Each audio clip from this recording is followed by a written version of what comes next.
We absolutely love what we do. If you like what we do, why not buy us a coffee? Just follow the link in the description below.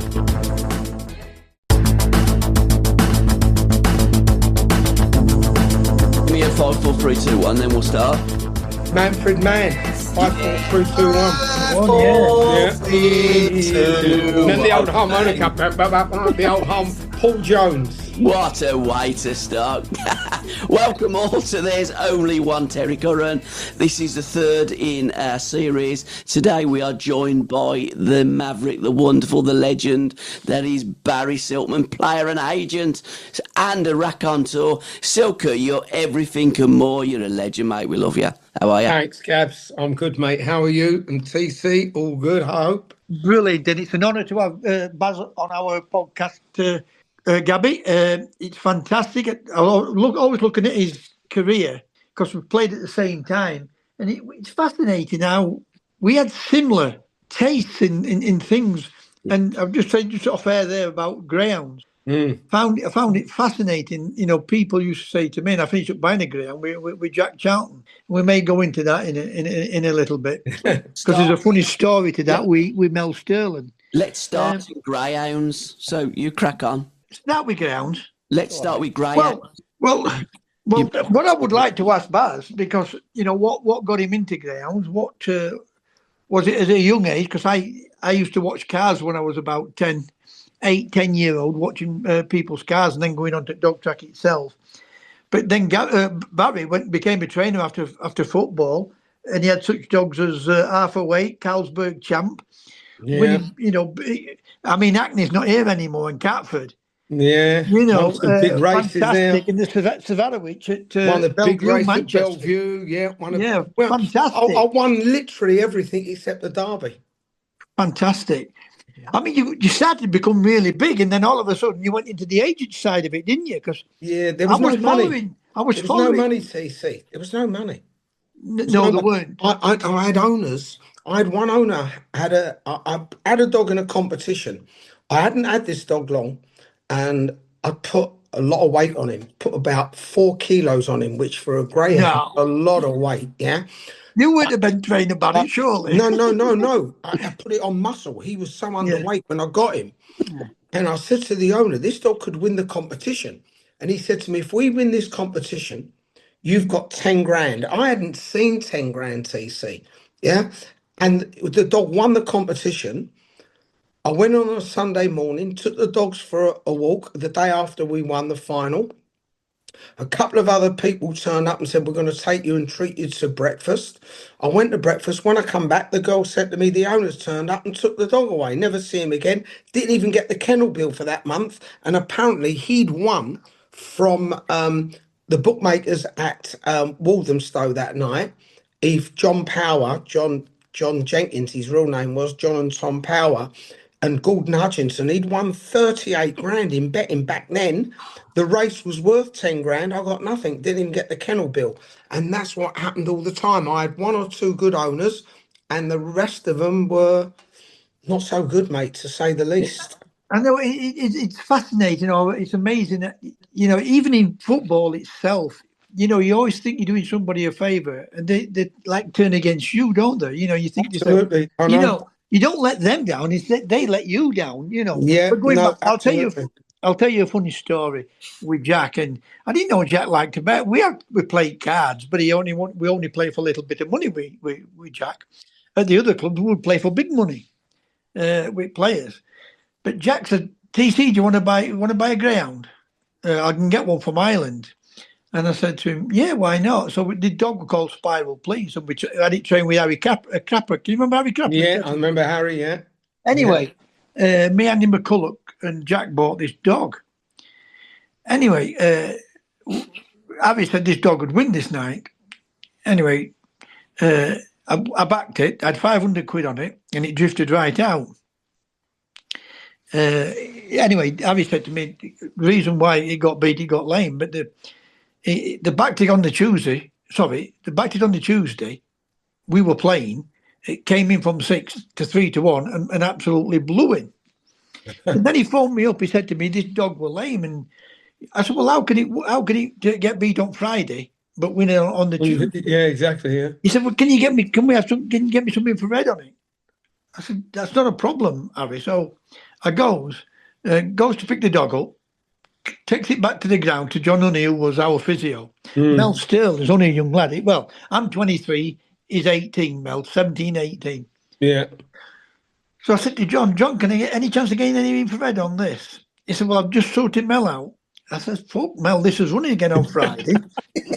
I said, "Fuck, Mel, this is running Friday." I said, "We ain't got a game until Saturday."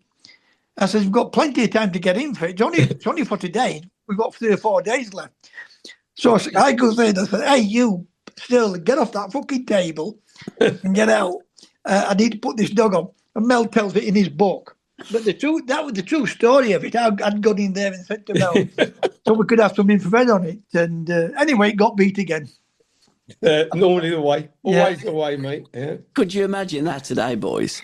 Oh, Imagine turning up with the ground at one of these training grounds. Yeah. Imagine a player turning up with the ground and saying the physio. I mean, infrared's long gone. They've gone way past that now. But imagine saying, "Can you treat this dog for me?" He said, "Look, you've got a choice. You turn up at West Ham, you either treat Pacatar or the dog. Well, we better treat the dog."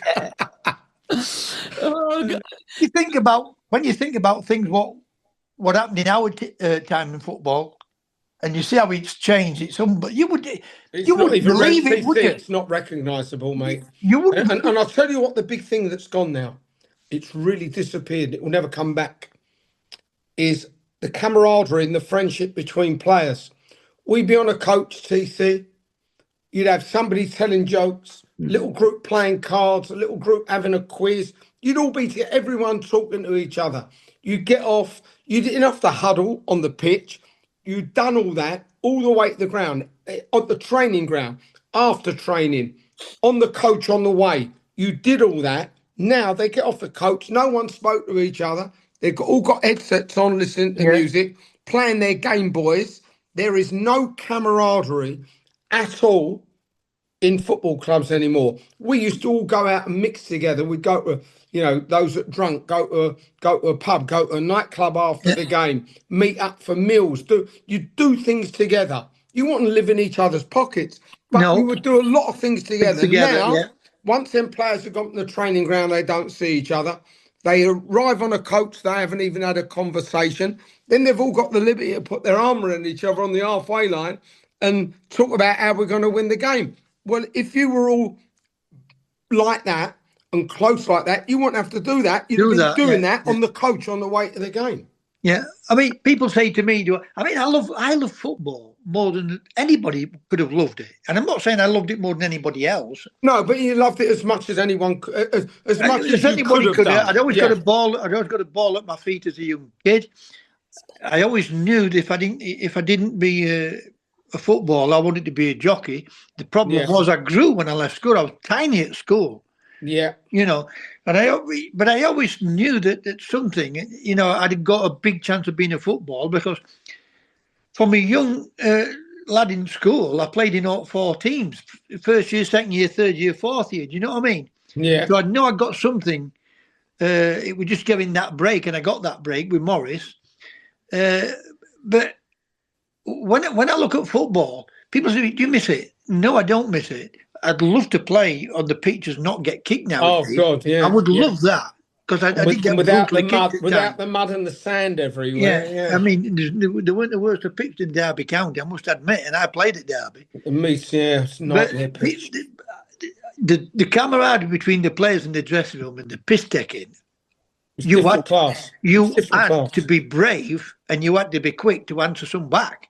Yeah, because they would just crucify you.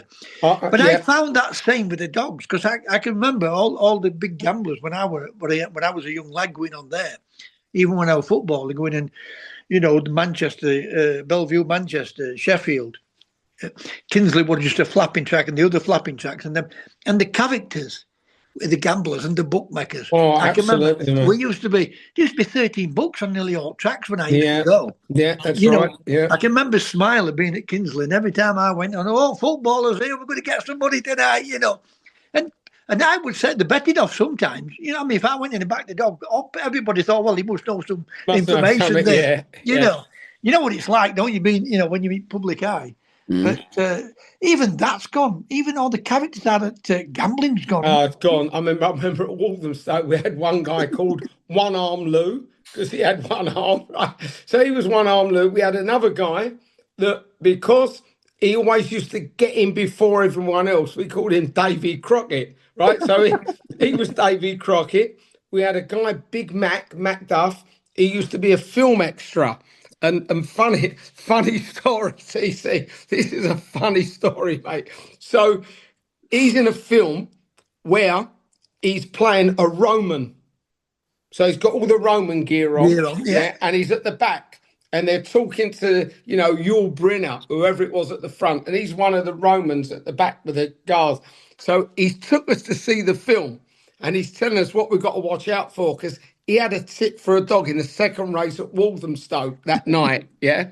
And what he's done, of course, in the Roman days, there's no watches. No one had a watch or watched it and exist.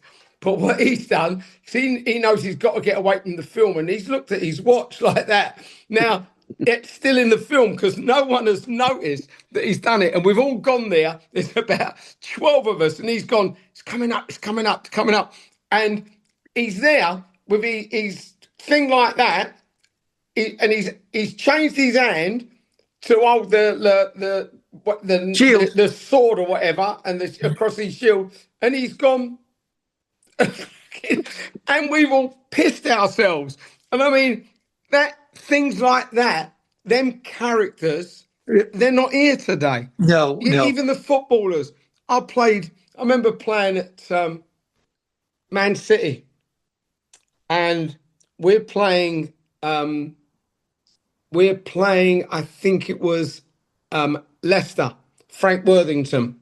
Oh, big Frank, what a character. And we're winning 4-0. And I'm on the halfway line. Next thing I know, my shorts and my slip those to where he's come from behind me, pulled them down, and they've got stuck in my studs. And I've hit the panic button, and all round the crowd I can hear them chanting, Silkman's got a small one, Silkman. And the referee's pissing himself, the players are pissing themselves, and I'm on the floor trying to get my shorts up. Couldn't happen today, TC. He'd get a red card. He'd get a red card. He'd be gone. I went to Sweden at 79 when I was up at Sheffield Wednesday, just for a 6-week period. I think it was to get Jack a bit of money and give me a little bit of extra money. And Frank, I played for a team called Orvida Bay, and Frank played with a team called No Shopping. Yeah, I know No Shopping, yeah. We used to say no shopping. Yeah. Anyway, I met Frank. We were staying in the same hotel. We were playing in this city, but they were playing a bit further up. Yeah. And they stayed, and then they were not flying up, but driving by coach for an hour. Then, up to the stadium where they were playing at. Anyway, for the character Frank was back then, it was brilliant, mate. So I finished up. I mean, I spent 3 days with Frank. It was unbelievable. Oh, it was brilliant. The things we did together. Listen. Can we talk about it? We will get today. We will get today. Yeah, Stan Bowles was very similar. Yeah. All them people. Unbelievable. Rodney Marsh before that. Unbelievable characters. It's now, football's now characterless. Yeah. And there is, for the want of a better word, just not even characters. There is no personalities in the game. I think that it's just gone. Everybody's like a robot. It's no laughs. There's no jokes. There's no everything. And players now, they when they're going to dive on the floor. When they're going to roll in agony. Yeah. Let them go and get tackled by Terry Urlock. Yeah. Players today wouldn't even get off the floor if Terry. I know what was that like, because I've been tackled a few times by Terry Urlock, so I know what it's like. And I was talking with Yudi about this, and I don't want to knock Messi because I can watch them all day, Messi and Ronaldo. Yeah. I can watch them all day. Absolutely. But would they get the goals they were getting today if they had to take the brutal stick that Bessie and Pele and Maradona were taking? Not a chance. You wouldn't know because they'd have been brought up in that era. The era, yes, But that's the thing. If you could put them now, how they are now to then, I would have said no. But growing up in that era, if they had that ability, then probably yes, because they'd have grown up in that era. But players today, they don't even understand what tackling is. Norman Hunter, if he ever got the ball first before you, it's a miracle. Terry Yorath, good luck when he fucking come at you. Terry Yorath, it was brutal. And you knew it was going to happen. It's a question whether you could jump out the way or not. You would have played against the late, great Tommy Smith. Oh, and good luck. I played with him. I played against him up at Liverpool when I was playing for Doncaster in the FA Cup. But Toshak bought him for Swansea, and I once nutmegged him. And you know what he was like, in his scout-looking accent. He said, "I'll snap you in fucking two if you ever do that to me again." And I just started laughing. Next time I finished up in fucking 8. Unbelievable. Tommy Smith was a nightmare. He done me once. The ball was on one side of the pitch. Next thing I'm on the floor. Tommy Smith went, "Silks, get up, I only tapped you." Yeah. And I'll tell you who was worse than him. A really good friend of mine was worse than him. Go on. Charlie, Graham Souness. Oh. Charlie was worse, mate. But Charlie was a fantastic footballer. I love Charlie. He's one of my friends. But was he a hard man? Oh, my God. And every tackle, his studs were up in the air. He wouldn't last any game. He'd be sent off every game he played. But what a player. Two things I can honestly say about him. And he should have been, to us, to our generation, he still would be. But if he had got that little bit more pace and weren't that, and people say if you take that out of a player, it wouldn't be him. But I didn't think he needed to do it sooner because he got everything, hadn't he? Oh, he got everything. Listen, Bobby Moore had no pace. He was brilliant. Bobby Charlton had no pace. Glenn Hoddle had no pace. What a player! No, but what I'm trying to say is how these superstars get the superstar names and everything. Souness had got all that, but he'd be one of them. What would I think Graham Souness, because he had that real nasty streak. Yes. He never got the adulation he deserved for how good a player he was. Well, what he got that dirtiness about him. And I love him. I love him to pieces. He was a brilliant player. There weren't any better midfield player in the world than Souness. Technically, he got every mortal thing. I remember going up to Anfield for a game, and he was playing. Obviously, there was him. Kevin Keegan was up front with Ian Rush. And I remember before the game. No, Rush can't have been there when Keegan was. John Koshak was up front with him. Yeah. Koshak was up front. I think Callahan was playing out one side. Can't think who was playing. Charlie was in midfield. Mark Lawrenson was. Well, is either the right. Phil Neal was right. Phil Neal was right back. What did they call the little England coach? Sammy Lee. Sammy Lee may have played. Yeah, I remember right back was Phil Neal. Yeah. I remember that. And we was in the dressing room before the game, and we all sit down. Obviously, there's only 12 years in. And TV's gone, right, this is the team that started. And he's looked at us and he said, on paper, they are miles better than us, make no mistake. He said, but lucky enough today, we're not playing on paper. We're playing on grass. And we went out and, to be fair, we drew 0-0. It was a blinding game and we drew 0-0. But it was great. Still, characters like that, will come out with statements like that. And that, pressure, I can honestly say this, I don't give a damn what anybody thinks. I never, ever believed in pressure. Me neither. Me neither. I loved playing football. I had the biggest bet in my life. It won 8 lengths. I got in with this kid at Paul Cole's stable. And the biggest one what got away from me was Genevis. I bet it first twice, and I put him £100 on it. I had 500 quid on it. I put him £100 on it twice. And he said to me, I said to him, "What if it wins? What do you want me to do?" He said, "Keep putting it back in it because this horse will win the Derby." It lost its first 2 races, and then it never lost another race from then on. And I lent my mate's car, to go down at Epsom. They were standing at Bucky's in the middle of, on the ground, on the Lester Piggett's first race back in Derby. So they got to Chesterfield. Obviously, I'm living over the other side of Barnsley back then. Came a Bobby car. They got to Chesterfield, come back, and they said, "Oh, we're not going." "How do you mean you're not going?" So they knocked me up fucking twice. Knocked me up at 3 o'clock, right? Come back at 4 o'clock. Anyway, I finished up going back down with them. Called to Holding Wall, got a few quid out. Start taking bets, £1 each way, £5 each way, £2.50 each way, all back in Leicester. 66 to 1, back bet into 33 to 1. My 2 mates, 2 right thieves, saying, "What you doing? What you doing? What?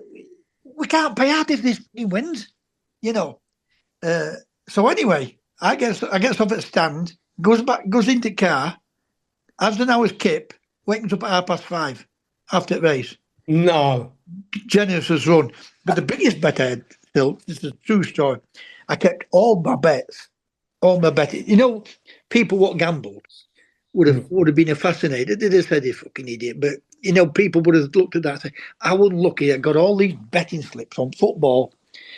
Back in football in our days, but I never backed I never backed against his own team. I backed my own team. Yeah. And I never had a bet in football. The only time I ever got mad with losing anything was my mate had come from me. I said, "Oh, we're not going at Dogs. We're going to Italy. We're going to have an Italian meal." Picked up £5 here. Just when he used to be finished at 20 to 5, right? Swansea playing West Brom. West Brom were 2-0 up. So I says to my mate Wayne, and he's liable to be listening to this, Wayne, says to my mate, I said, "I'm just going to get a bath." I said, "Put kettle up, make us a cup of tea. And we're not going to Dogs, we're going to Italian, we'll have Italian tonight." Comes into the bathroom, he saw it 2-1. I guess out of fucking bath, it's 2-2. They faced the sub on. There's only 10 minutes to go. Right? And Swansea beat West Brom 3-2. I got all these betting slips. And that's the only time never bothers me losing. Never ever bothered me losing one little bit. And I'll never forget this. I used to bet with Willie Mills. And I got into this wooden shop in Featherstone, not far where I live. People always ask me, why would it 33,000? I drew everything out at a bank, every penny I got in the bank, and I drew £33,000. Went in there, and I could get any bet on back then, anywhere, because the big gamblers, when they went into the betting shop, I was messing about with one of the birds in there, right? And she used to say to me, "When the big gamblers come in, there's a button, and it goes straight through to the main offices." Right. And you could get the bets on it. You weren't a problem. Anyway, they also called Magic Ring, Magic Circle. Paul Cole trained it. Alan Munro rode it. Right. Alan Munro. It won at 4 to 6. It won at Newmarket. The slightest of touches you will ever see in your life. It won 8 lengths. I'll never forget the girl behind counter. But nowadays, it's first past post and... Yeah, you get first past the post, yeah. Yeah, and back then, it was just racing rules. Yeah. This won 8 lengths and got disqualified. She fainted. She fell off a chair and fainted. No. Yes, that's the truth. I'm going to put all that, we're going to go into my book. And I ripped all the betting slips up, But people say to me, I've never wanted to kick a cat, because I never had any cats, but I'd never wanted to do it to a woman, This did not bother me. Anything. Yeah. Just same, so I'm the same, it's a prime example. When I was at Everton, I remember Andy Gray saying, "We're travelling down to Old Trafford, playing Man United. What is the year we won that league, or year before that, it may have been. We drew 1 apiece at Old Trafford." And I remember Andy saying, if we get a draw today, it'd be a good result. And I get it. I really get it. Because I always believe, let's win. Yeah. We can't always win, Baz, you know that. Exactly. But that's how I felt. I felt as though we could beat anybody. You know, and I said, get a result. We're going out to beat them. You know, but that's how I was. I would watch it racing and walk in at 2:45. You know, Yeah. Another prime example, I remember playing at Hull for Huddersfield. You can remember Pebbles winning Guinness? Yes, very well, yeah. Right. Anyway, I backed this horse, Pebbles, and Mick Buxton, who was manager of Huddersfield. Yeah. Right? My mates, my Huddersfield mates, right? I used to get them tickets. And I'm sat on board. There was no televisions back then in them days, you know, like it is. There were televisions, but not like but not like it is now, yeah. You know, on buses and everything. Anyway, we just commentary on radio. So they're coming past and knocks on window. What are you doing? I said, I'm listening to this race. So Fat Man, Tony Kelly, and he says to me, can I come and listen to the race? I said, not a problem. Come on. Anyway, 5 minutes before, not 5 minutes before, after 5 minutes late. So it's like now 20-3 when race is on.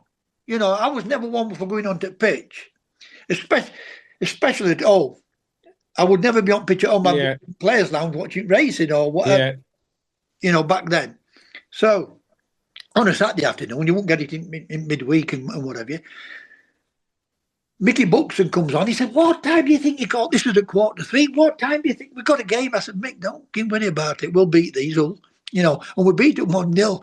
But when you think about the things we did back then, it's incredible, isn't it? Such incredible. Such the Stanley Bowls there.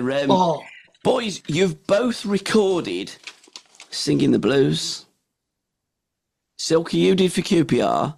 Yeah, with Mickey Most. Yeah, it was so fun. We went in the studio. There was Simon Stainrod, who found out I was talking to early on today. There was Tony Curry, Glenn Roder. We all went in the studio and Mickey said, right, they all sing it together. So we're all singing. There's about 10 of us. And Mickey's gone, someone's out of tune. He said to one of the lads, you drop out. Then he's got one of the others. All of a sudden, there was only me left. And he went, well, Silk is the only one singing in tune. He said, so what we'll do, we'll record him and we'll just put his voice on over and over and over. So it sounds like there's about 15 of you. So that's what we did. It was a funny day in St. John's Wood. Mickey Most, God rest his soul. It's amazing what they can do in the studio, isn't it? Now, they can do anything now. When they asked me to make that record, I said, I can't sing. And I finished up making the record. I mean, what I did do, I can remember they wanted me to sing the Wednesday Win United Lose, and back in our day, they were always fighting on heaps at weekends, weren't they? You know. Oh God, yeah. And I said, no, I'll not do that. But I finished up doing the song. But when you think about it, and again, I didn't get a penny out of it. All other people made all money out of it. Yeah. And I'll tell you what, which is a true story when I think about it. They said to me, "We can get this on Top of the Pops," you know. And I said to him, "How do you mean get on Top of the Pops?" So this is how we go about it. We're going to get busloads of girls to go down. They would pay for them all to Leicester. That's because they used to buy records then in those shops in Leicester, that's right, Newcastle, Manchester. That's what they were going to do. I said, I went into it like that. You know what I mean? I said, no, I'm not. But I think it sold about 3.5 copies just in Sheffield itself. So they made the bit of money what were made on it. Yeah. But it just shows you what they can do and how they do it. Who remembers who sang the original of Singing the Blues? Go on. Mitchell, isn't it? What they call him? Mitchell. No, the American guy. Guy Mitchell. Guy Mitchell. Guy Mitchell. Can anybody tell me? Never felt more like singing the blues. Because I never thought that I'd ever lose your love. Why'd you do me this way? The blues. Aren't you related to Mark Bolan? Yeah, he's my cousin. It was my cousin, yeah. Yeah. Brilliant. Absolutely. It was my cousin, yeah. Fantastic. Were you very close, Silk, you and Mark? I wouldn't say close. Yeah. At the time, it probably my mum was very close to his his dad, because his real name was Marky Feldman, and then he shortened it to Mark Feld, and then Mark Bolan, but his original name was Mark Feldman. He was my mum's. His dad and my mum were first cousins, so he was my second cousin. So he was he was about 4 or 5 years older than me. So I saw him a lot when I was maybe 5, 6, 7 years old, but not so much once I reached 10, 12, 11, 10, 11, 12, 13, 15, 18. I didn't see him so much then. And funny enough, after he died, a little while after he died, I was in a hotel in the West End, and I'd had a meeting with another agent, and there was loads of photographers and journalists started turning up. And I said to someone, what are they doing here? They said, oh, they're interviewing Mark Bolan's wife and his son. And his son's got a terrible name. His son's name's Roland. So Roland, Roland Bolan. So I hung around for no more than 5, 6 minutes. And then they came in and I went up to his wife and I said, you've never met me. My name's Barry Silkman and I was Mark's cousin. She went, oh my God, Silky, the footballer. I said, yeah. He went, oh, Mark always spoke about you, never stopped talking about how you'd made it in football and how everyone was proud of you. And that was great. For me to hear that was unbelievable, TC. I didn't even know he even thought about me, let alone anything else. But what's the fascinating thing about the singers back then and the artists back then? They all wanted to be footballers, didn't they? Everyone wanted to be a footballer. We want to be a singer. We wanted to be a singer, and they wanted to be footballers. Footballers, amazing. And sadly, when he got killed, I mean, his car skidded off on a corner, didn't it? A minute. Yeah, and it skidded, hit the tree. Yeah. And no one else was hurt. He was killed. His girlfriend. Yeah. Nothing wrong with her. Not even a scratch. It's amazing. Like it's so sad. And people always used to say to me, "I look at it. I bet he was on a lot of drugs." And oh my God, he was like the biggest teetotaler you've ever known. Wouldn't go near him. That was just his look. Yeah. You know, it was a look. It didn't mean that's how he was. It was just his look. So you know as well as I do, people just add things onto whatever it is. Mate, whether it's Barry Silkman or George Best, and you know him much better than I knew him because I knew him very well. We were really good friends. Yeah. And I finished up. I mean, maybe 4 nights, but 3 nights out with George and with Bawley. He was so quietly spoken. Unbelievable. And I can remember us being in Tramps. It was after the cup final, not an FA Cup final, the League Cup final, when we got beat by Forest. And they're all in there. Oliver Tobias, Michael Caine, Olivia Newton-John, they're all in there. And they're all big stars back then. You know, George comes in, right? And you know what Tramps were like because you go down the stairs. Oh, yeah. Johnny Gold's club. The dance floor's to the left. That's right. It's to the right. That's right, yeah. Restaurant. And George comes in, and you've never seen superstars just stop and stare. I know. His life was just. I remember one day. I could see why he drank because he didn't. He was telling me he didn't know what to do, mate. He didn't know what to do. He really didn't know what to do. I mean, one of the only times he didn't drink a lot when we went out, he wouldn't have more than 2 drinks because I didn't drink alcohol. Yeah. So he didn't want to drink when I weren't drinking. And I'll never forget when we went, he phoned me one day, I was at home. He said, Silks, we've got a party Saturday night. This is going to be the best party we've ever been to. So who is it? He said, Billy Connolly. It's his birthday. And Billy was a funny fucker, you know, he was a funny man. So I said, all right, great. So we go there and there are girls everywhere. We're in a place in Manchester called Sandpipers, which was partly a club, partly a restaurant, partly a hotel. Right. So Billy had got the whole of the bar and the restaurant area. He called everything off for his party. So we're there about an hour and a half, and Billy is sweating like a pig. He's got water dripping off him. He's got this white shirt on. He looks saturated. Now, this was George when he hadn't had a drink.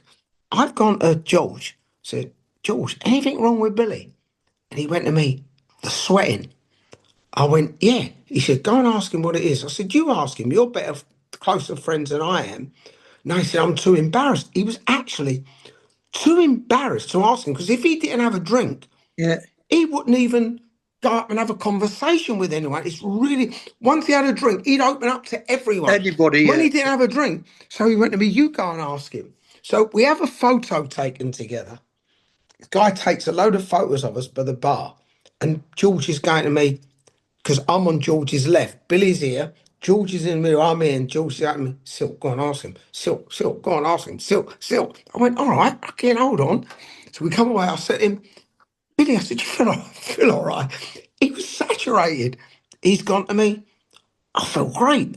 I feel great, wee man. That's what he got. I feel great, wee man. I said, you don't look so good. I said, you are absolutely saturated. And he starts taking his jacket off. What's he doing? He took his jacket off. He said, hold this. As I took it, it's gone bang. It's hit the floor. What the fuck? I've picked it up. It had all like it was like a Levi jacket, but it had all these little shiny bits on it. What had happened was he was doing a world tour, and he had to lose 2 stone in 3 weeks. So he'd gone and got this jacket made literally overnight it had lead. It was a Levi jacket, but it had lead going through it all the way around. It weighed just over 3 stone, and he was wearing it everywhere, and he just kept sweating. And I said to George afterwards that would be the only time I've ever met anyone who's wearing a jacket that weighs more than 3 stone. But nowadays, you tell people that story, they think they must be off their head. But people would do things like that. And George was great company, and it was so sad when he was really ill at the end. I went to the hospital, and it was so sad, mate. I know. Because they were only letting a couple of people in, and it was really sad. I ended up sitting downstairs, and I couldn't move for 2 hours. I couldn't get myself up to drive home, because to see him as I knew him, and then how he went, and he went yellow, all his skin went yellow, lost a lot of weight, and it was dreadful to think of the guy that I used to hang around with, and to see him like that when you don't expect it. When someone it's 80 or 85 or 90, you start to wait for it to happen, didn't you, TC? Yeah. At that age, even though he'd been drinking like a lunatic, you still don't believe that's going to happen. And he went. Yeah. I mean, he was my idol, as a kid. Well, when we were friends, he split up with his wife, Angie. Angie, yeah. And Angie moved in with her parents near Southend, in a place called Prittlewell near Southend, near Westcliff-on-Sea. And we started seeing each other a little bit. And George says to me, Silk, I'm so pleased that you're going out with Angie, because I know you will look after her, and I know she'll be safe with you. But we went out maybe for 4 or 5 months, and then it ended. But he was such a lovely person. I said to him, George, I've took Angie out a couple of times. He went, Silk, I'd love you to, because you'll look after her. It didn't last more than 4 or 5 months. But he had no animosity in him. He had no jealousy in him. I mean, the only person that was really pissed off with him was Don Shanks. Yeah. Oh, yeah. Because we go. We're very savage. We go to Ravi, Don Shanks. Ravi, he's just training for the marathon. America. Yeah. So Ravi used to go out with this girl. She was Miss World. Yeah. And we had a party at Don's flat, and he was with Miss World, Mary Stavin. There was Les, Billy Ocean. Yeah. There was Les and his wife. There was me and the girl I was with, Mandy. It was a great party. And we come downstairs, and Les and I left together and give Mary a big hug. 2 weeks later, Ravi said, what a fucking he is, that bestie. He said, he's your mate. And I said, why, what's he done? He's nicked my bird. Fucking Nick Mary. He never recovered, Ravi. Do you know he never ever got married? Never got engaged. I'm telling you, he never Killed recovered it. from losing that bird. No, Dropped it dead. million Listen, percent. I have never seen the blue eyes on a guy like George had. He got these Oh yeah. ultra. If that was today, people think he's wearing lenses. Yeah, they were absolutely unbelievable. Yeah. When he was at his best, he was such. He was tanned. He got the big ocean blue eyes. Got He was everything. a good-looking bloke. It was untrue, wasn't it? Oh, the big problem he had, it was a big problem. He, in my opinion, knowing him how I know him, he was so shy. Yeah, He couldn't take the adulation. CC I know. I could couldn't not take it, believe mate. how shy he was as a person. I No, could not believe it. really shy, mate. I used to push him into a conversation. We'd go out somewhere. I'd have to like dig him in the back to have a conversation. He was just so shy. And when he had a drink, he was the opposite. But as a person, he was so shy. And that's what, in my opinion, sent him haywire. He couldn't take the adulation of people telling him how unbelievable he was. He couldn't. You know, it's funny how people like him are really down to earth. Really, He he just was, want to mate. talk a Yeah. normal conversation, not talk about him. He just wants to have a. He Yeah, wanted just everyone a wanted normal. to talk about him, and he Yeah, wanted to talk about a bird he met last week, yeah. one he met the week before. Yeah, we went to White City Dogs one night. He wanted to talk about how we backed this dog that was about 8 lengths clear over hurdles and it fell. Yeah, called Alsha's Hobo Joe. Never forget the name. He wanted to talk about all those things, but everyone Yeah, else wanted to talk about him in and his football. ability and what was it like when you played against him. And he didn't like it, TC. No, I know he didn't. I know he didn't. He didn't like it, mate. And I think he felt embarrassed about it, didn't he? no, absolutely. And knowing him how well, and I knew him really well, he just couldn't take it. And he went, I know it's an excuse, and there is no excuse for turning to alcohol the way he did, but just knowing the way he was made. I'll tell you what he was. I described him as a shy boy from Belfast that never grew up. Yeah, yeah. That's what he was.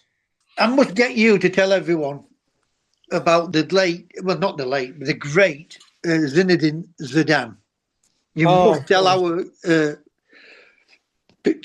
fans watching and listening to all this. We've got to tell them about this Zidane story with Egan. So what happened was, I'm told about this player, Zinedine Zidane, and how good he is, and and he wanted to come to England, and he was told about me, that I had great connections, and I was doing a lot of big deals at the time, Yeah. CC. Weren't earning big money, so I didn't understand how to earn big money. I was just doing big deals. So I went to watch him play. So I get there, and the guy comes up, he says to me, got a problem. He's not playing. He's had the flu, and it was a Tuesday night game. He said he's had the flu and he's on the bench. And in them days, there was one player on the bench. Yes, that's right. Yeah. So he was playing for Bordeaux. Yeah. So I'm thinking, I hope this game's shit and I have to bring him on. So I go out there, I'm going, please don't let them score, please. And I'm watching one of the players, and then there's another player catching my eye. Yeah. So half time comes, the guy took me, comes up to me, and he goes to me, he's coming on the second half. Yeah, it comes on after 15 minutes. He looked like he come from a different world. Yeah. And I'm sitting there thinking, oh my God, he's unbelievable. By the end of the game, he'd scored, he'd made goals, they'd won 3. And I go down to the dressing room. They come out afterwards, get introduced to him. I also wanted to meet the left back. So I get introduced to him, we shake hands and we go and we have a talk. And he takes me to meet the president of the club. So I go in, I said, like, how much do you want for him? So he said, we want £1.2 million and we give you back 10%. So I said, what happens if I get you more than 1.2 million? He said, we split above that 50-50. Yeah. And at that time, Kevin Keegan and I were really good friends. And we still, so he phoned up, he was on the phone to me about 5-6 months ago. I hadn't spoken to him for years. And he said, he always tells everyone, the best agent in the world, Barry Silkman. He brought me the best players ever. He never let me down. Right. So I'm thinking, right, where do I take this player? This player is so special. The only place I can think of is Newcastle. They had a brilliant team. They were top of the league. And this player, no question, could play in that team. Yeah. So I phoned Kevin up. I said to Kevin, this is beginning of January. I said to Kevin, Kev, I've seen a player. He's unbelievable. His name's Zinedine Zidane. He plays for Bordeaux. Now, at the same time, I have a conversation with a left back who signs an agreement with me. So Zinedine Zidane signs an agreement. If he comes to England, I'm his agent. That's it. I'm his agent. 2 years. Yeah.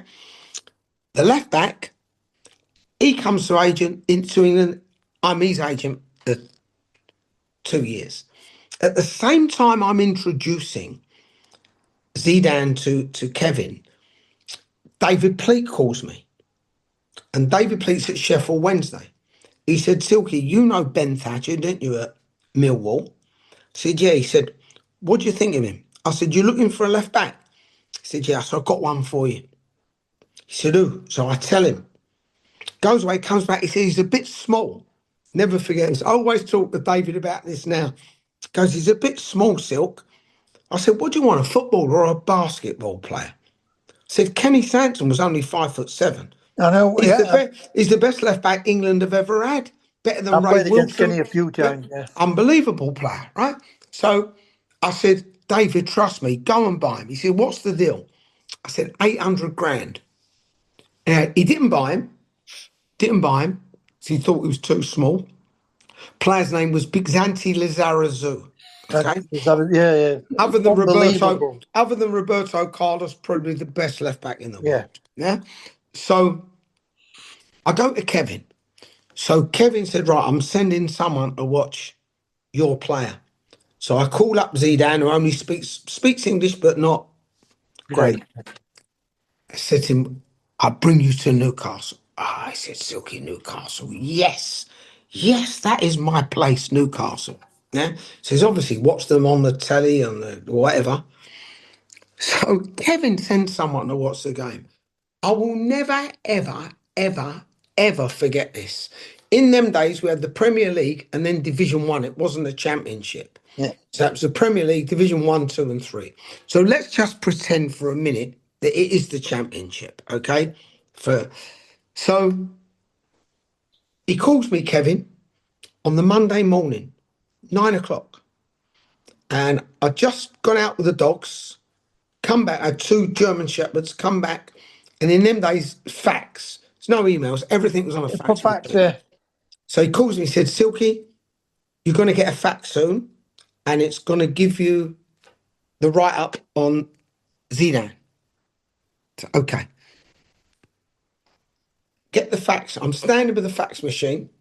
About 20 minutes goes by. All of a sudden, the fax machine goes, it starts coming out. I look at it. I will never, ever forget this. It's exactly what it said. Silky, and by the way, in the championship, first division, let's call it a championship, Wolves were bottom of the championship, okay? Yeah. They were bottom. This is the exact word. Silky has grossly over-exaggerated the player, and at best, he could play for Wolves, but I don't even think he's good enough for them. So I phoned Kevin up in the afternoon and said, Kev, who was that player? He said, it's one of the scouts I trust. I said, do me a favour. Don't trust him. Just sign him. And Kevin said, look, I can't override him, Silk. And he said, I have to tell you, I do. And to be fair to Kevin, he said, I do think you're a better judge. In fact, I think you're a far better judge. But he works for the club. We have to go on his say-so. So what I did, I phoned up a guy called Maurizio Peverali. Right? He was a scout at Juventus. And his brother-in-law, Roberto Bettiga. Yeah, I remember him. He was the head of Juventus. He'd gone from being a player. Yeah. He was now running Juventus, okay? So then I called Zidane up and I said, look, if I get you to Italy, can I still be your agent? No. He said, I have my agent for anywhere. So he signed for all territories except England. I'm the agent for England. So I phoned up Anyway, I said to Maurizio, do me a favour, go to Roberto, tell him I've seen a player, and Roberto loved me. Roberto always used to say to Maurizio, fantastic judge. If your friend Silky has a player, he tells us if he's good enough for Juve. He tells us. So I phoned him up and I said, Maurizio, there's a player I've seen at Bordeaux called Zinedine Zidane. He's unbelievable. Yeah? We're now right at the end of January. So he's up in them days, the transfer window went till the end of March. Yeah. I said, he's unbelievable. So Maurizio comes back to me a few days later. He said, they know the player really well and they were so close to signing him and they're not sure what to do. But now you've said that, they're going to sign him. So they bought him for 1.2 million. They left him at Bordeaux till the end of the season. Of course, the rest was history, become the best player in the world. But do you know what they did for me, Juve? They gave my wife and I 4-week holiday every year for 4 years, anywhere in Italy, and they picked up the hotel bill. Brilliant. Fantastic. Fantastic. But it just shows you how we recognise the technical side of players. You know, I don't know whether you got on with Tony Curry or TC. TC, I love TC. We played together. But when you look at them players, you know, how they ruin the players' careers themselves. You know as well as I do. If you don't fall in line with what they want you to do. Let me tell you, I always say, give everyone the same answer. People say, who's the best player you played against? No question, Glenn Hoddle. No question. And I played against some unbelievable players, but he was the best. Who's the best player I played with? And I played with some fantastic players, especially at Manchester City and Crystal Palace. Some fantastic players. Mick Shannon, Asa Hartford, Willie Donaghy, yeah, Peter Barnes, Dave Watson, Tony Booth, some fantastic players, Gary Owen, fantastic players, Kenny Sanson, unbelievable players, but the best one, TC, Tony Curran, best one I ever played with. But because of how he was, never ever he should have had 100 caps for England. Yeah, absolutely. Unbelievable, isn't it? When you look at him, Frank, I mean, the best player I ever played with, and I played with some great players, John Roberts. Robbo, yeah, great player, Robbo. Viv Anderson at Everton, Sheeds, Andy, Reedy. Kevin Sheedy. Yeah. I got Kevin Sheedy in the team. I was at Hereford and I said to the manager, why, I said, why are you not playing that young player? Well, he said, he's 16, Silk, he's dead. I said, let me tell you, John said it. I said, let me tell you something, John. And he hated it when I called him John. I said, let me tell you something, John. He is the best player in this club. I went, other than me, started laughing and said, I'm telling you now, put him in the team. And he put him in the team, and he was a wonderful player, Kevin Sheedy. Like, he had great balance. What made him even better, left-footed players always stand out a little bit more than right-footed, but he had wonderful balance. He had terrific vision, and he was a wonderful player, Kevin Sheedy. The left-footed players are just unbelievable. I mean, Beckham is the one. What strikes the ball as equal as a left-footed player. All the great left-footed players. I mean, you could say Beckham strikes that ball. Because the left-footed players look different as well, don't they? They look different. Well, what they say is your brain's on your left-hand side and it's going straight down your left-hand side. I agree. You know. I think, looking at my life, TC, I think mine must have gone through the middle. But when I look at TC, I'll tell you a funny story about T. I told him the other week, he phoned me up. He said, what are you doing Tuesday night? I'm thinking we're going out. Never thought about the game at Sheffield United. And I've not been back there since I left him. And he said, I want to invite you down at game. And I thought, you are joking. I said, you're being serious. He said, no. I said, are you wanting people to throw stones at me? Started laughing. And then I finished up going down. Who's down there is Matt Letizia and some of the Southampton, because we're playing Southampton. Obviously, I played with Southampton. So it turned out a great night in a sense. And I'll tell you a story of what I tell PC about Big Jack. But Charlie George was the best of all the players I played with. And I played with him. What a good player he was. He played 60 minutes for England. He didn't even look like a footballer. What a good player he was like that. Yeah. His hair was down here. He even had his thighs were only like that. What a player! Oh, Silks. He would go in ball, and he used to whistle. You know, in training, he'd yeah, put the backspin on a ball. First time I'd ever seen backspin on a ball. yeah. He'd like chip it, and he'd start whistling. The ball would come back, and I used to, I used to piss myself of laughing. Anyway, and back then, when you played with the big teams, you'd play five-a-side and have the small little goals. wouldn't Yeah, it? yeah. And he'd be about 35 yards out. He wouldn't even look up. He'd had a glance before, don't get me wrong. He'd had a glance, seen where it was, and then he said crossbar, and he hit the crossbar. I played with them all. John Robertson, Bally, all of them. Charlie was the best. Superb player. Brave, pace, everything, every modern thing. And some of the goals he scored were unreal. Yeah, and you know what I loved about him? And I used to love him as well and played against him as well, obviously. He'd hit a ball, hit a shot, where it come in his body, he could adjust his body and get his foot up. He wouldn't have to keep touching it to get it down. If it come that high, he'd adjust his body, get off the ground, and either that or paintbrush he was unbelievable. And whatever leg it come to, he'd adjust to shoot. 100%. 100%. He could adjust that body. Unbelievable. Getting your body in line with the ball will always help you with your touch. Yeah. But he could adjust his body to whether it was unbelievable. I used to play against him, and sometimes it's a terrible thing to say, really. Yeah. You play. I remember once I played against him. He had a shot.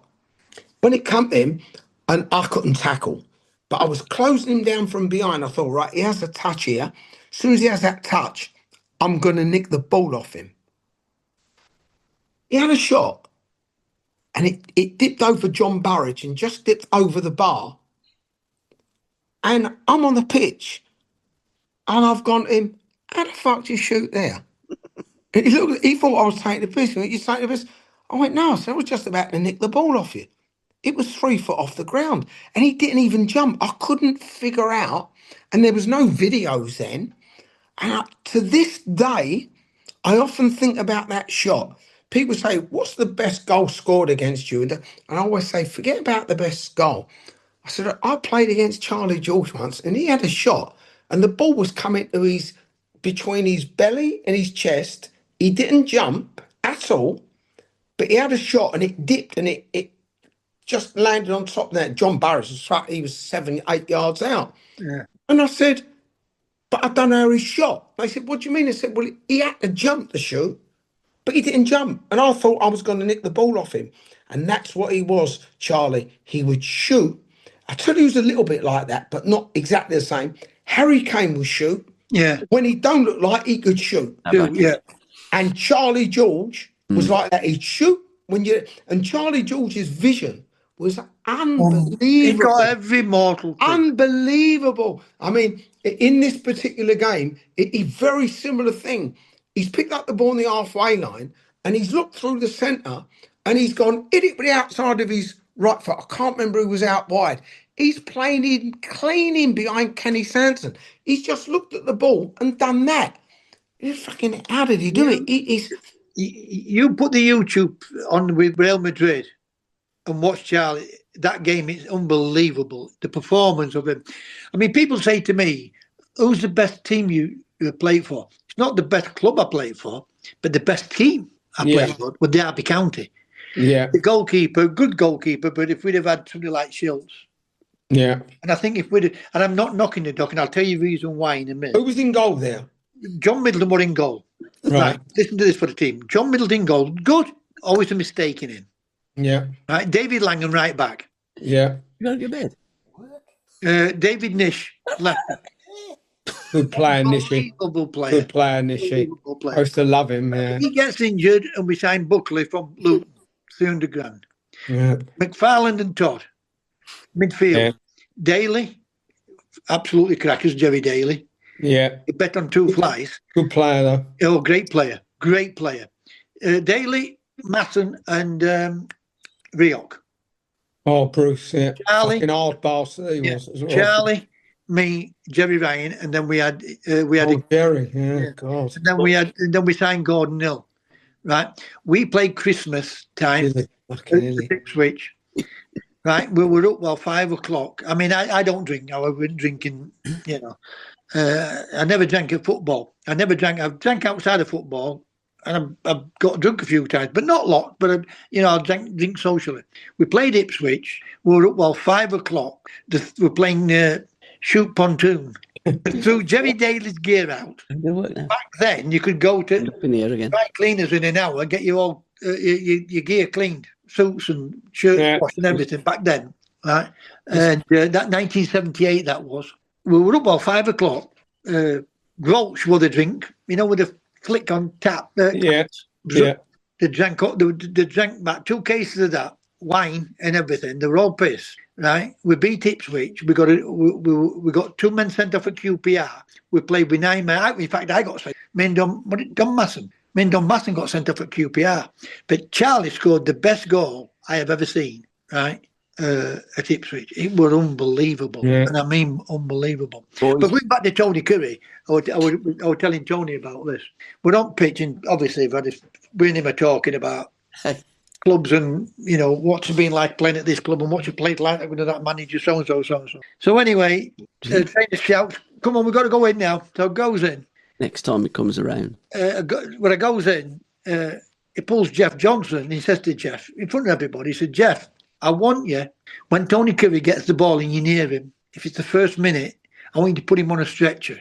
I want you to go through him and put him on a stretcher." So Jeff looks at Jack and he said, "Jack," he said, "that's not a problem." But what if I get sent off in first minute and first 5 minutes? We're going to be down to 10 men, for 85 minutes. He said, "Jeff, don't worry about that." So Jeff looks at him as to say, "What? Why?" Jack says, "We will miss Tony Curry more than we'll miss fucking you." And I tell you what, it set me off laughing. Everybody in the dressing room is laughing, and you can't stop laughing. Yeah.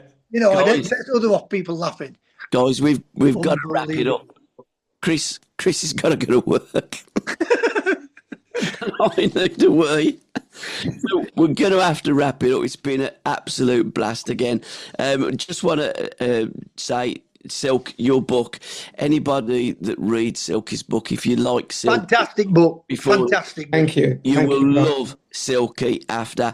I also found out that Silky worked at Charlie Cray's club and was backing vocals on Hot Chocolates. No doubt about it. No doubt about it. Yeah.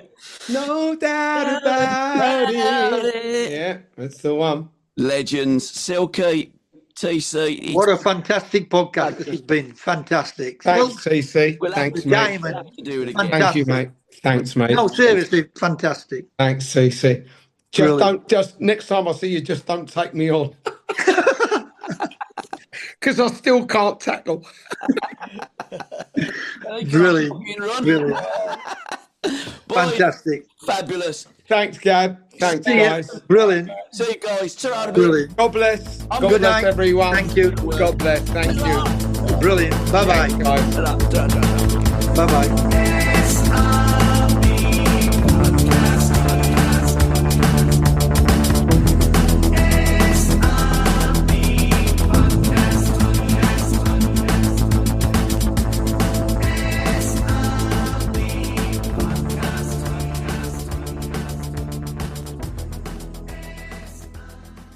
We absolutely love what we do. If you like what we do, why not buy us a coffee? Just follow the link in the description below.